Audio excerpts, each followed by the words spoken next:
예, 안녕하십니까. 한국금융연구원 국제금융연구실의 김현태입니다. 오늘 저는 코로나19 팬데믹으로 인해 증대된 해외 고위험 고수익 투자 리스크에 대해 말씀을 드리도록 하겠습니다.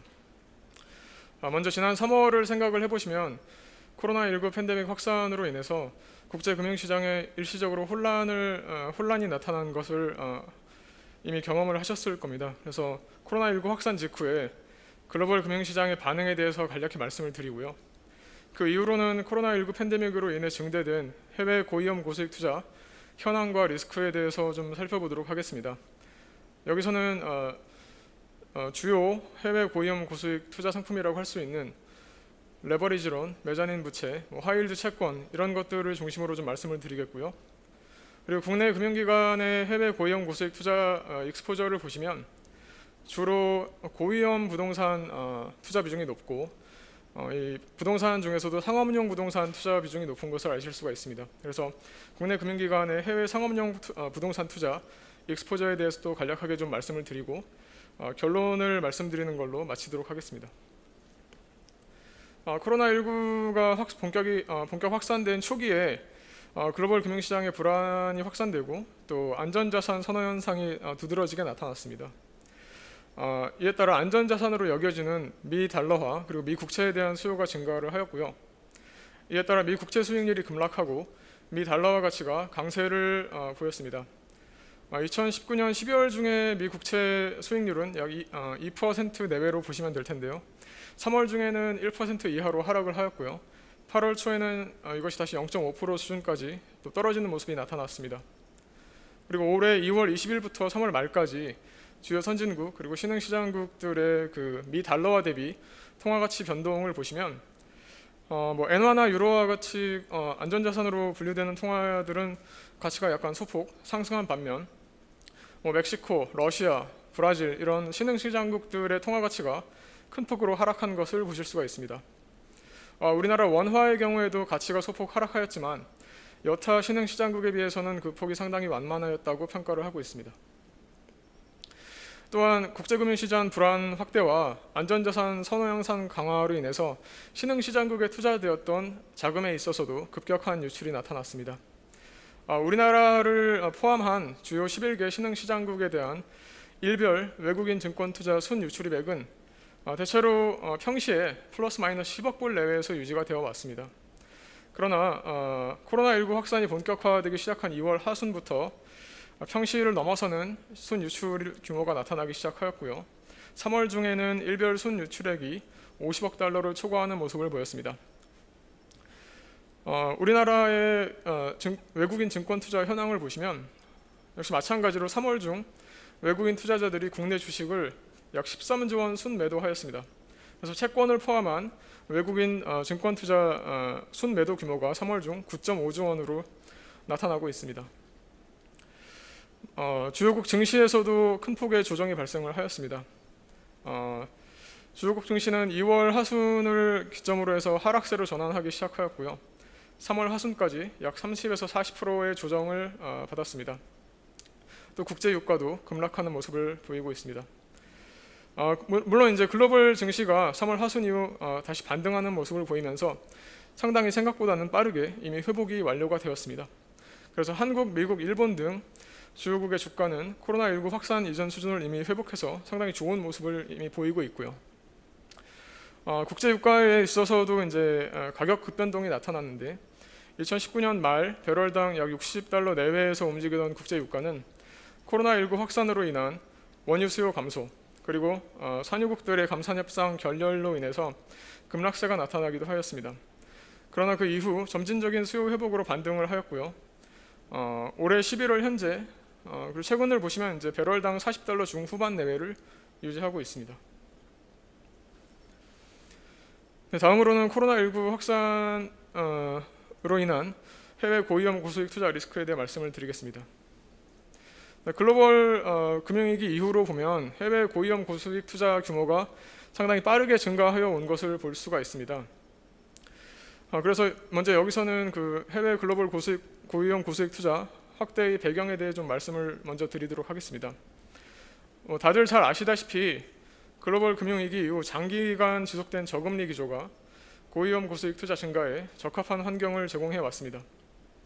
물론 미 연준이 2015년 말 이후에 금리 정상화를 시도하기도 했습니다만 미중 무역 분쟁 발생 등에 따른 세계 경제 둔화로 이미 2019년 하반기 이후부터 다시 금리 인하가 시작이 되었고요.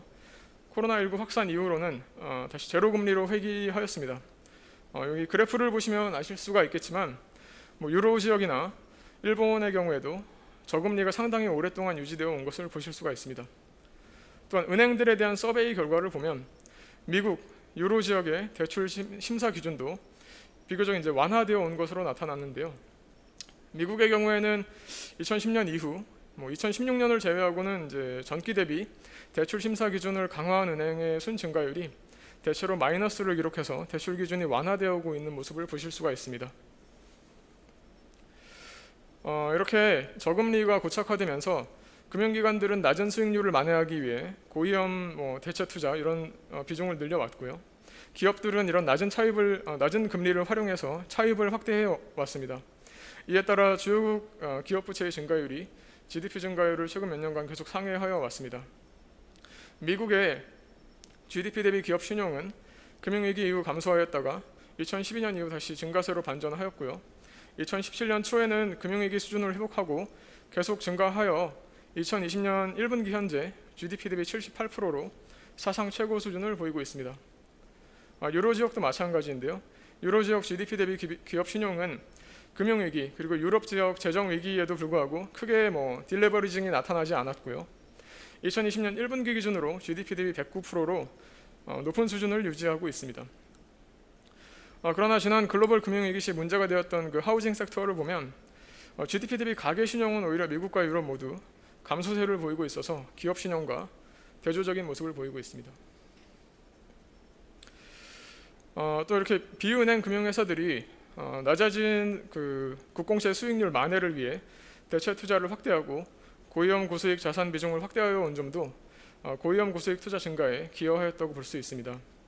글로벌 금융위기 이후에 각국 금융 당국들이 은행을 중심으로 금융 규제 개혁을 진행해 왔습니다.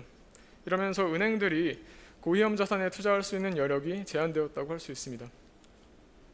한편 저금리로 자산 수익성이 악화된 보험사, 연기금 등 비은행 금융회사들은 수익률 제고를 위해 고위험 고수익 상품에 대한 투자를 확대하고 이들에 의해서 은행 부문에서 발생한 자금 공백이 상당 부분 완화되었다, 메꿔졌다라고 볼 수가 있겠습니다.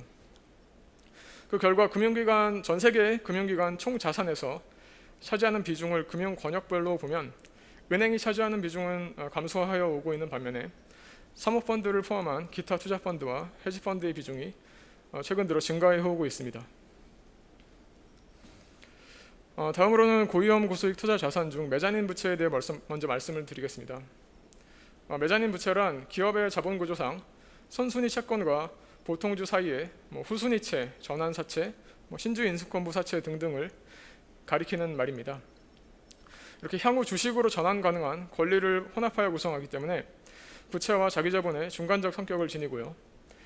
기업이나 사모펀드가 신규 자금 필요 시 은행의 선순위 대출로 감당할 수 없는 부분을 메자닌 대출을 통해 충당한다고 보시면 되겠습니다. 또 그리고 부동산 금융 등에도 자주 활용되는 모습입니다. 특히 하이힐드 채권의 건당 발행 규모 최소한 2억 달러 정도는 돼야 발행이 되고 있는데요.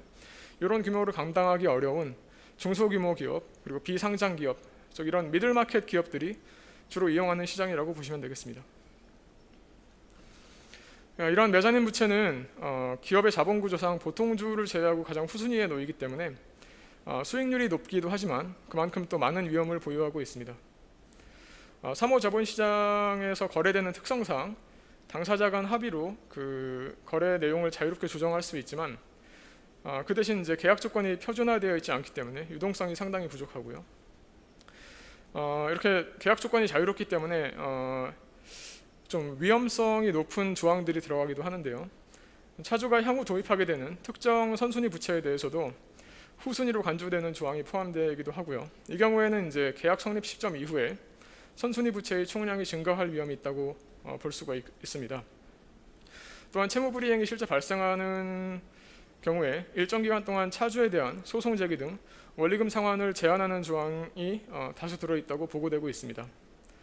또한 실제로 채무불이행이 발생하는 경우에 최종 회수율도 50% 내외로 일단 투자한 기업에 문제가 발생하게 되면 상당한 손실 발생이 불가피하다고 볼 수 있습니다.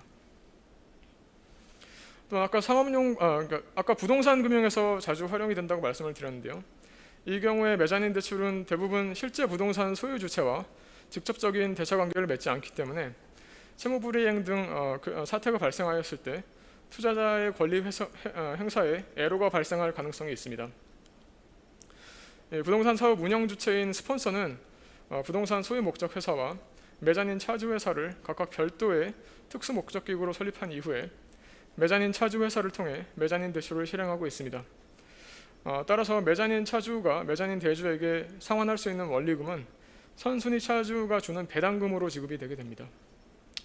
따라서 메자닌 투자자는 예를 들어서 기초자산에 문제가 발생하였을 경우 선순위 투자자가 부동산 소유 회사에 저당권을 행사해서 피해를 모두 복구하고 남은 자금에 한해서만 권리를 주장할 수 있는 구조적 후순위 채권자로서 만약에 기초자산에 문제가 발생할 경우 상당히 높은 손실 위험에 노출된다고 볼 수가 있겠습니다. 금융기관들은 메자닌 부채를 직접 공급하거나 사모부채펀드 또는 사모부동산 펀드를 통해 공급을 할 수가 있는데요. 이러한 사모부채펀드 그리고 사모부동산 펀드의 증가 추이를 감안할 때 메자닌 부채의 규모도 글로벌 금융위기 이후 빠르게 증가하였을 것으로 예상되고 있습니다. 사모부채펀드와 부동산 펀드는 2019년 6월 기준 잔액이 약 0.8조 그리고 1.0조 달러 규모인데요. 이것은 2008년 대비 약 3.4배 그리고 2.5배 성장한 규모입니다. 그런데 사모펀드 및 사모부채펀드 및 여기 오타가 있는 것 같은데 사모부채펀드 및 사모부동산 펀드 발행 시장에서 메자닌 부채가 차지하는 비중이 약 20% 정도로 나타나고 있습니다. 이것을 감안했을 때 메자닌 부채의 규모가 약 0.36조 달러, 3,600억 불 정도로 추정이 되고 있고요. 이는 글로벌 금융위기 당시 문제가 되었던 CDO의 메자닌 트렌치와 유사한 규모로 이미 올라섰다라고 보시면 되겠습니다. 그런데 코로나19로 인한 충격으로 인해 기업 업황이 상당히 악화되고 있습니다. 그래서 중소상장기업 및 비상장기업의 업황과 상업용 부동산 금융의 현금 흐름이 악화되고 있기 때문에 메자닌 대출에 대한 그 부실 위험도 증가하고 있다고 볼 수 있습니다. 미국 기업들의 3분기 세후 이익을 보시면 약 1.6조 달러인데요. 이것은 전년 동기 대비 약 20%가량 감소한 내용입니다. 이렇게 악화된 경영 환경은 특히 내부 유보금이 충분하지 않고 부채 비율이 높은 중소규모 기업 그리고 비상장 기업의 현금 흐름에 타격을 주고 메자닌 대출의 건전성에도 악영향을 미칠 가능성이 있습니다. 이런 그 미들마켓 기업들의 현황을 좀 간접적으로 볼 수 있는 웰스파고 사업개발회사 지수를 보면 올해 2월 20일 약 3,000원에서 한 달여 만에 1280으로 약 57% 급락한 바가 있고요. 지금 반등을 하고 있지만 아직 코로나19 발생 전 수준의 80% 정도에 머물고 있다고 보시면 되겠습니다.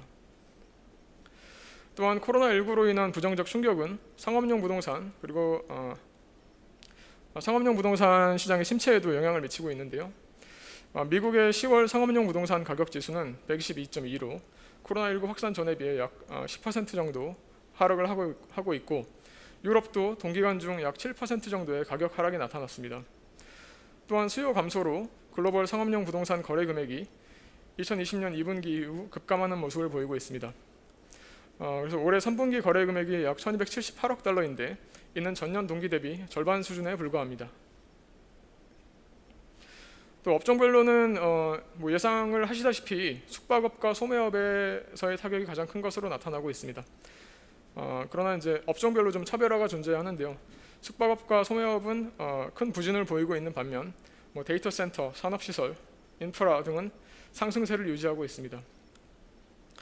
이러한 숙박업과 소매업에서의 부진은 상업용 모기지 유동화증권 연체율에도 반영이 되고 있는데요. 올해 5월 숙박시설 유동화증권 연체율이 19%로 급증한 이후 6월에는 24%로 정점을 기록하였고요. 그 이후 조금 하락하는 모습이 나타나고 있지만 아직 19% 정도로 평시에 비해 상당히 높은 수준을 유지하고 있습니다. 소매업도 숙박업에 비해서는 연체율이 낮지만 또 유사한 흐름이 나타나고 있고요. 그래서 지금 이렇게 매장인 부채와 상업용 부동산 시장에 증대된 리스크가 지속되고 있다고 볼 수가 있겠습니다. 다음으로는 그 하이힐드 채권과 레버리지론 시장에 대해서 말씀을 드리겠습니다. 하이힐드 채권과 레버리지론 모두 그 규모가 금융위기 이후 빠르게 증가해 왔습니다. 하이힐드 채권 잔액은 2019년 말 기준으로 약 2.5조 달러인데요. 이는 2007년 금융위기 직전인 2007년에 비해 약 2배 규모로 성장한 규모이고요. 또 2007년 투자 잔액과 비교시 유로 지역은 약 3배, 또 한중일 3국은 약 5배 증가해서 오히려 북미 지역보다 최근 더욱 가파른 상승세를 보여주고 있습니다. 레버리지론 역시 빠르게 증가해 오고 있는데요. 레버리지론 자체의 그 정의는 좀 일률적이지 않지만 대체로 이제 부채 비율이 높거나 투기 등급의 기업에 대한 대출을 지칭하고 있습니다. 그런데 이렇게 기준 자체가 모호하기 때문에 집계 기간에 따라서 그 투자 규모가 상당히 차이가 나고 있는데요.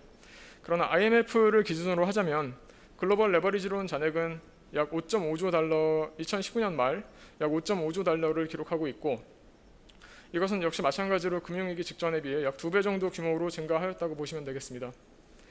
또 레버리지론 증가세는 레버리지론을 모집해서 이를 담보로 하는 구조화 수익증권을 발행하는 CLO의 증가세에도 반영되어 있다고 볼 수가 있겠습니다. 그런데 지금 최근 몇 년간 이렇게 레버리지론과 하이힐드 채권의 양적 성장이 나타나고 있지만 그와 더불어 이제 건전성이 하락하고 있다는 점에 있어서 그 우려가 커지고 있습니다. 금융회사들의 채권 포트폴리오에서 하이힐드 채권이 차지하는 비중이 증가하고 있고, 하이힐드 펀드 내에서도 B등급 미만 또는 무등급의 고위험 채권 보유 비중이 더욱더 증가하고 있습니다. 자산 규모 10억 불 이상 채권형 펀드의 투기 등급 채권 투자 비중은 2015년 17.7%에서 2019년 24.4%로 증가하였고요.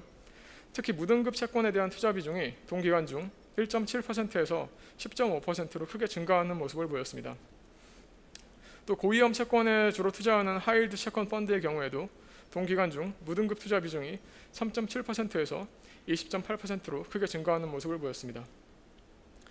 이러한 전반적인 채권 등급 하향과 함께 더불어 투자 등급 채권 중에서도 투기 등급 바로 윗등급인 트리플 B등급 채권의 비중이 크게 증가하고 있습니다. 미국 투자 등급 회사채 내 트리플 B등급 회사채의 비중은 2008년 약 35% 정도에서 2018년 50% 이상으로 크게 증가하는 모습을 보이고 있고요. 그런데 이런 트리플 B등급 채권의 경우에는 투자 등급 채권 최하단에 있기 때문에 해당 기업의 실적이 악화되거나 예상보다 더 빠른 경기 둔화가 일어나는 경우, 이런 다양한 요인들에 의해 더 쉽게 투기 등급 부채로 하향 조정될 수 있는 위험을 안고 있다고 할 수 있습니다. 또한 레버리지론의 경우에는 최근 몇 년간 현금 창출 능력에 비해서 차입금이 높은 고위험 기업의 발행이 증가하고 있습니다. 미국 레버리지론의 EBITDA 대비 부채 비율은 최근 증가 추세를 유지해오고 있고요. 2019년 기준 평균적으로 5를 기록하고 있습니다. 그런데 S&P나 무디스 등 국제 신평사들은 이 비중이 5나 6을 초과하는 경우에는 좀 고위험 부채로 이제 분류를 하고 있는데요. 특히 레버리지론을 이용한 인수합병 또는 차입 매수 시에 기업 구조 조정을 통한 효율성 증대, 그리고 합병 이후의 시너지 효과 등 이렇게 긍정적인 미래 예상되는 현금 흐름을 포함해서 EBITDA를 좀 상향 조정하는 경우가 많은데, 이러한 조정, 그러니까 현실화되지 않은 미래의 긍정적인 현금 흐름을 빼고 나면 빼고 이 비율을 계산했을 때는 EBITDA 대비 부채 비율이 평균적으로 6을 초과하는 것으로 나타나고 있습니다. 또 레버리지론 발행자가 대출 유지를 위해 준수해야 하는 의무 조항인 커버넌트가 완화된 커버넌트 라이트 대출의 비중도 증가하고 있는데요. 표에서 보시다시피 커버넌트의 유형에는 다양한 유형이 있지만 커버넌트 라이트 대출의 경우에는 주로 발행자의 재무 비율을 일정 수준으로 유지토록 하는 유지 관리 제한 커버넌트가 누락되고 있습니다. 그런데 문제는 이 커버넌트 라이트 대출 비중이 굉장히 빠르게 증가를 하고 있고요. 특히 레버리지론 발행이 급격히 증가한 2013년, 2014년 이후부터 이 비중이 빠르게 증가해서 현재 약 60% 수준을 보이고 있는데 역사적으로 봤을 때 커버넌트 라이트 대출의 회수율은 여타 선순위 대출에 비해서 상당적으로 낮기 때문에 유의할 필요가 있고요.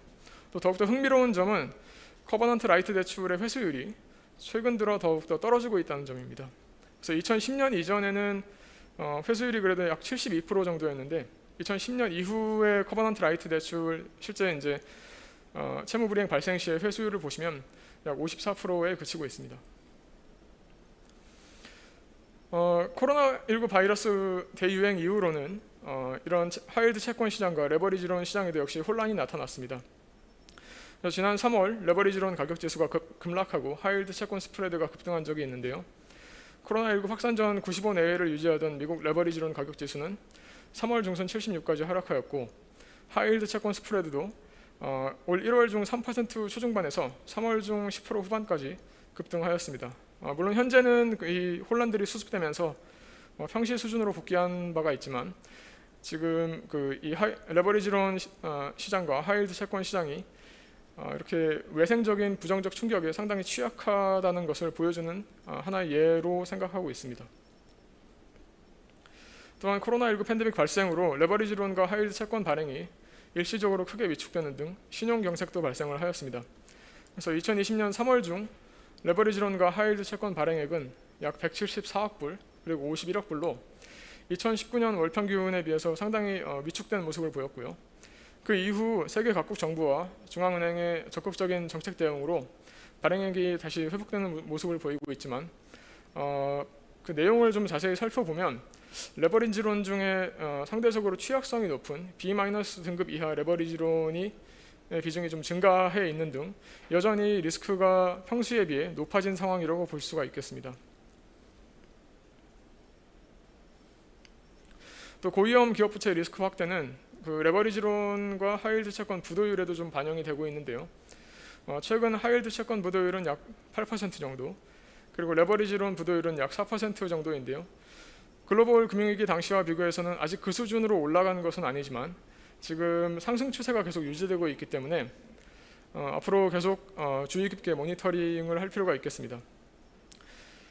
특히 코로나19 백신 및 치료제의 개발 및 배포 일정이 지연되거나 세계 경제 회복세가 예상보다 더딜 경우에는 하이힐드 채권과 레버리지론 시장에 지속적인 부담으로 작용할 전망인데요. 예를 들어 S&P 같은 경우에는 2021년 3월까지, 그러니까 내년 3월까지 이게 좀 가장 부정적인 시나리오이긴 합니다만 하이힐드 채권 부도율이 최대 15.5%까지 증가할 수 있다. 이런 예상을 내놓기도 하였습니다. 다음으로는 국내 금융기관의 해외 상업용 부동산 투자 익스포저에 대해 말씀드리겠습니다. 최근 증권사와 보험사 그리고 자산운용사 등을 중심으로 해외 부동산 투자가 빠르게 확대되는 추세를 보이고 있습니다.